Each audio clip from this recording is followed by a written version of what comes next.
काँग्रेसचा संघटनात्मक फेररचनेच्या प्रक्रियेला सुरुवात झालेली आहे। त्याचा एक भाग म्हणून ब्लॉक स्तरावर अध्यक्षाची निवड जाऊन करावी, पण आता निवड करताना प्रत्यक्ष त्या ब्लॉकमध्ये जावं, सगळ्याला निरोप द्यावा आणि सगळ्यांना कार्यकर्त्याला सोबत बसवून त्यांच्यातून एकमताने काही नावं निवडण्यात यावी असा हा कार्यक्रम आहे। ग्रामीण जिल्ह्यामध्ये 12 ब्लॉकमध्ये आम्ही जाऊन ती प्रक्रिया पूर्ण केली। आज सांगली शहर जिल्ह्यामध्ये 4 ब्लॉकमध्ये जाऊन प्रत्यक्ष मीटिंग घेऊन कार्यकर्त्यामार्फत काही नावं आम्हाला कार्यकर्त्यांना आली। ग्रामीण आणि शहरमधलं जी नावं आली ती प्रदेशाध्यक्षाकडे देणं हे आमचं काम आहे।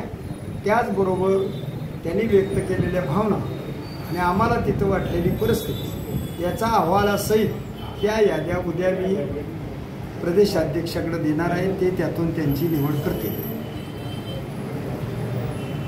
आता सध्या विशाल पाटील मी काँग्रेसचा खासदार आहे म्हणून संसदेमध्ये काँग्रेस पक्षाबरोबर आहे आणि 99 खासदार काँग्रेसचे निवडून आले। त्यांनी प्रदेशाध्यक्षांना पत्र दिलं, सभापती लोकसभेला पत्र दिलं, मला काँग्रेस समजण्यात यावं असं धरल्यानंतर आत्ता संसदेमध्ये काँग्रेसची संख्या 100 धरली गेलेली आहे। त्यामुळे सध्या ते काँग्रेसबरोबर आहे असं तेही म्हणतात, पक्षही म्हणतो। अजून तर काही त्या बाबतीत आम्हाला ज्यादा माहिती नाही।